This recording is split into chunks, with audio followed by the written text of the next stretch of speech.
Hello everyone, and welcome back to a brand new video. And today, as you can see by the title, we are for Event 2, Round 4 here in Austria. Remember the setup.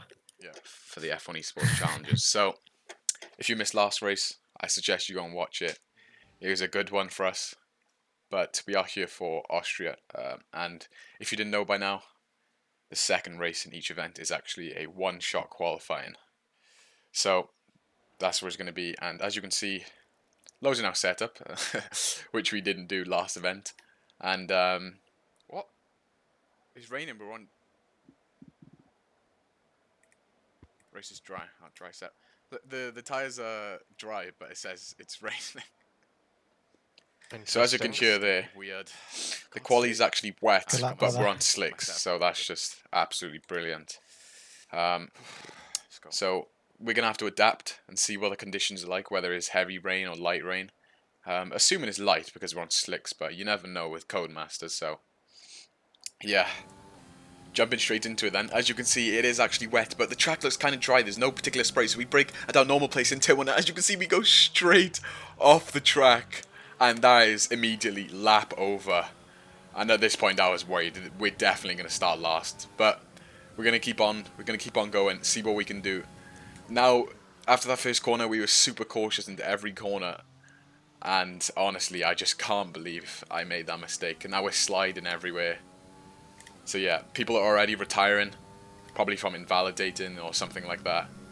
But yeah, the track it was just less grippy than I thought it would be.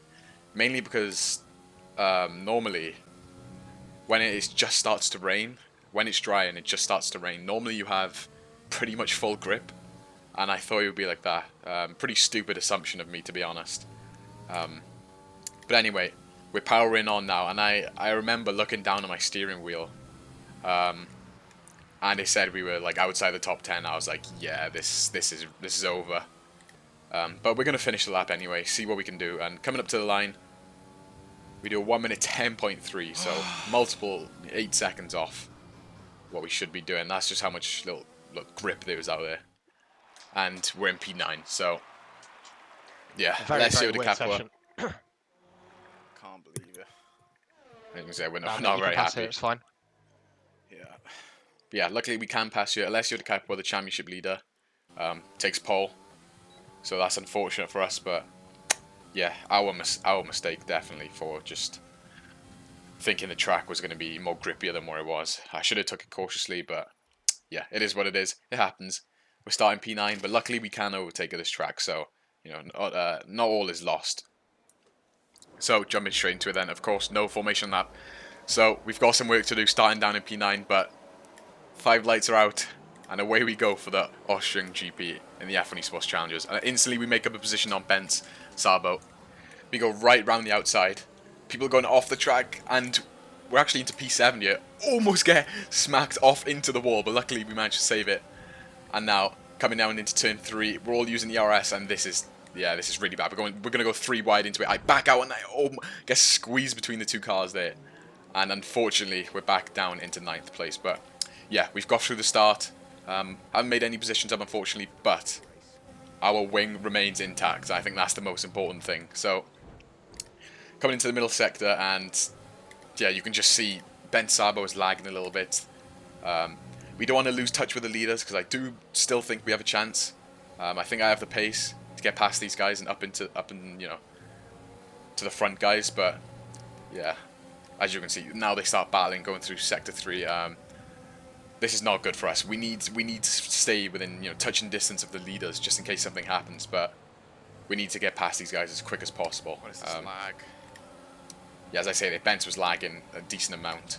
You can see him bouncing around there in front, so we gotta be careful not to, you know, just tag our front wing and knock our end play off. Josh. So yeah, now we just gotta sit and be patient in this slipstream chain. Wait for these guys to start battling and see if we can capitalize. And well, regarding the strategy, it's a pretty simple soft to medium, but I think because of the position we're in, we are gonna have to go for an undercut. Some of the guys ahead of us are just gonna be in a slipstream train. We're not gonna be able to really overtake them, so we're gonna have to do something. And yeah, I think definitely better to go for the undercut around your Although it doesn't gain you that much time, well, depending on when the leaders pit. But yeah, we're just going to go for it and see what we can do. So, skipping on to lap 5 then. As you can see, Alessio's left.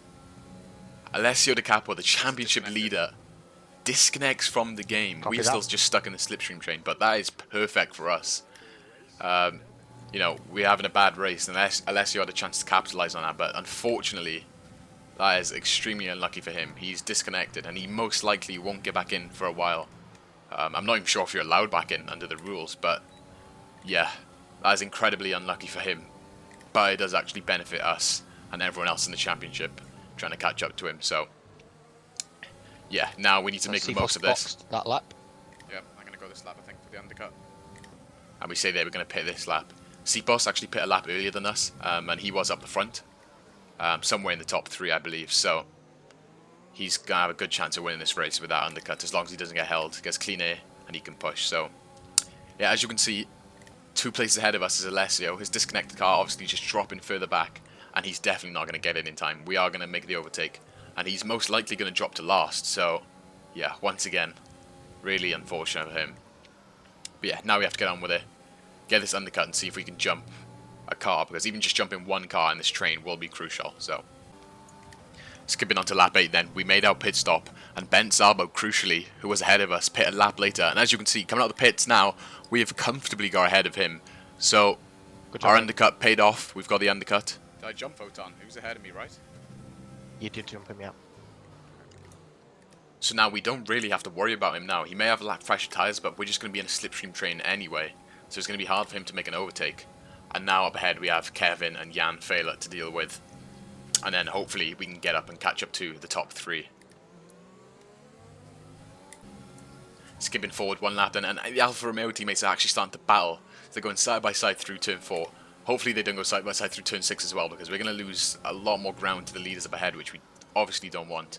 But Jan Fehler backs off on them old mediums. But now Kevin's got past, and we just need to follow him through, but we're not going to get past anytime soon. We need to wait for the second straight after turn 1, I think. But Jan Fehler is going to have DRS off of Kevin, so we're going to have to use a lot of ERS, get a good exit. We can definitely get a better exit than him, just because we're on the fresh tyres. So we're going to get right up close going through turn 1, making sure not to smash into the back of him. But yeah, we get a good exit, ERS, DRS, slipstream, and we're going to use all of it. And hopefully, we actually almost hit him there. We went to go to the inside, but he blocked it off. But yeah, we're going to dive down the inside, side by side through turn 3. We're going to have better traction, and we do get the move done. Using some ERS just to make sure. It actually sticks by us for a little bit. But yeah, I think we're just going to brake way later.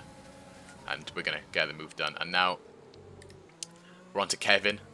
And as you can see in the top left-hand side of your screen, Siaji Ati in the Haas has a 3-second time penalty. So we need to make sure not to drop out of the 3-second range. And we could potentially get a podium here from P9 on the grid, which would be insane in an esports race. So let's see what we can do. Moving on to lap 12 then, and we've decided we can't stick behind Kevin any longer. We need to make the move, and then we need to start catching up to the leader. So not using much ERS. Kevin didn't have DRS, so it's a pretty simple move, and we make the move into turn 3 pretty comfortably. Hopefully he doesn't come back at us and start battling, because it's just going to cost us both time when we can both potentially jump the Haas. So yeah, now we just got to try and build a gap. I believe we can do it. I believe we have the pace, but it's going to be hard when we have no DRS and all the guys behind do. So skipping on to the final lap then, and this is where things get interesting.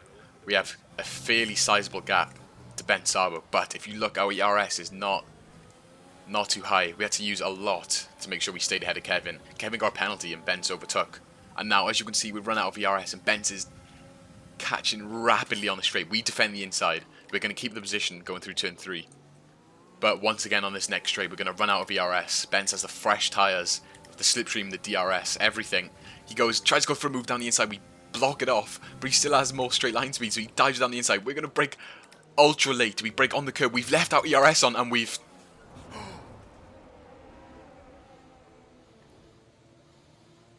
We spun the rear tyres up, went into the Renault of Ben's, and obviously it's just gone in the opposite direction, straight towards the wall.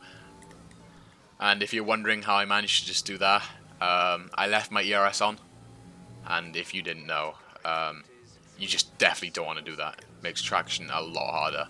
And combine that with accelerating on the curb, yeah, it was wraps from that point. A silly mistake by me. I didn't even have to, defend that hard. I could have just let him go. I took a 4th place, but yeah, of course you're Oh gonna mate, fight what for did it. he do? So, yeah, a silly mistake costs us, I don't get 15, it. 12 points. That was painful. That was painful to commentate over, but yeah, unfortunately, Bents will get a pen for that, surely. But either way, it's just one of those racing things. yeah. But anyway, Patrick Sipos wins the race. Congrats to him. Ruben Vallejo and Benz on the podium. Did you see that? Now. Yeah, he got fire in his eyes when this happened. But yeah, we'll be back next month for Britain and I think it's Spa. And hopefully we can actually start getting some points in the second race because 2 out of the 4 races so far I've got 0 points. So yeah, we need to start improving. But yeah, I'll put the standings on the screen. And although we had a bad result, Alessio Di Capua also didn't get any points, so he's not streaking away. It's still really close to the top, so I do have confidence that we can take the championship. But yeah, thank you all for watching. If you want to see me race live, I stream most days. I'll leave my Twitch link in the description. But yeah, once again, thank you all for watching, and I'll see you in the next one.